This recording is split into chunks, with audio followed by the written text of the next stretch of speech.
Guys, how's it going? It's Zach back here from, this is a terrible start to a video. Whatever, we're gonna roll with it. So, I'm Zach, again, if you haven't already figured it out from watching our YouTube channel of uncutness, because we are uncut, unfiltered, just like my beard. So, today, to go with the operator beard that I've been growing as an airsofter, it's so soft. Anyway, we have my 416. So this is one of the Elite Force model 416s, back when they first made the Gen 2 416s. Because the first generation had like the little Miad groups and the not crane stocks that were actually HK. But I of course changed all that up. I went with what I wanted to put together. I like my modular rails, especially the Geissele style rails and everything. So this is probably the longest standing gun that I have left in my inventory besides, nope, this is the longest standing one. So it's 2017, I got this back in 2010, and this is where we are now. So I think the only thing that actually remains stock on this gun is the buffer tube, the upper receiver, the lower receiver, the barrel as the outer barrel, and then the gas block, which I had to cut down to be able to put this Geissele rail in here. So just a lot of modifications I did. I put the new Magpul grip on here. This originally had a CTR, but I changed it over to, I can't remember the name of this stock, the ACSL maybe? Either way, something a little bit bigger. Magpul Imbus rear sight, KA8 flip for the front because it's a little smaller and streamlined. I put them behind the PEQ because if you put it in front, you might actually have the little lasers or the light scatter off this thing, and sometimes you get bounce back, and I don't really like to have that. I also do have some night vision that I like to run, and I don't want to throw off my night vision. Little Night Evolution light on here with an offset mount. It's one of the little element mounts that we used to sell. Magpul 4 grip, you know, my little fake EOTech China purchased. Actually, a buddy of mine actually made this sling for me. I really like my thin and low profile slings, my lightweight ones. So a buddy of mine that's serving in the Army made this sling up for me, and it's super great. I love 2-point slings, QD points. Man, it holds up well. It's going to hold the weight of this gun. And then of course we have the PTS suppressor on the front here. Everybody loves the AAC style suppressors, and it mounts perfectly right there at the brake and the rail. So that was just awesome for me. This used to be more of a CQB gun. I turned it into more of a field gun.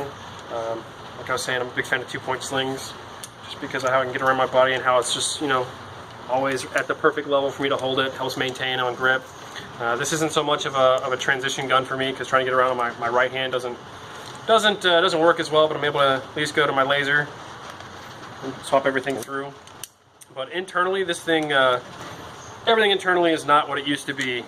Long ago did I blow up the inside of this gun building it, and I swapped this out just like my Mark 18 for another one of the Lonex shells. Put a Magpul Ultimate hop-up chamber in there. My bolt catch doesn't work anymore because I ended up snapping. I put high-speed gears. I think the same thing as what I did with my Mark 18. I think I put Lonex high-speed gears in here. A Lonex red extreme toughness piston.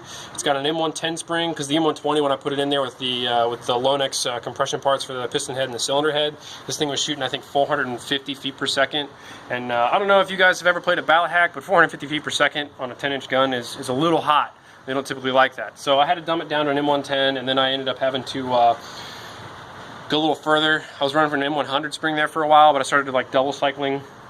Running a Lonex A2 motor on here, and I actually have a Miracle Barrel with an S-hop in here, and good God, this gun can shoot far. I mean, a couple of my friends have run this gun, and they're impressed, you know, because you have a gun that's only 10 inches long, real short barrel on the inside, and it'll snap a shot far and accurate. I mean, if you guys ever follow Matt Washington, or if you know who he is, he was using my gun down at Ballot Hack. So, hey Matt, if you're watching this video, I'm talking about you. Yeah. He was running this gun down at Ballot Hack, I think like 2.5 years ago. It still had the same barrel set up and a lot of the same internals before I switched the gearbox shell over. And he was making shots from one side of the town to the other, and he's just like, dude, this thing is slinging them. That's how I like build my guns. I like to keep them just within safe legal limits and make some really far shots out of it, but also be able to get up close and still with a smaller gun and do some decent work. But that's my 416. It's my operator gun to go with my operator beard. Like I said before, you know, BB Wars being what it is, we got to play our little roles. But this is probably one of the heaviest guns that I have outside of my machine gun. But if you want to see my machine gun, stay tuned, because that one's coming along too. See you guys around.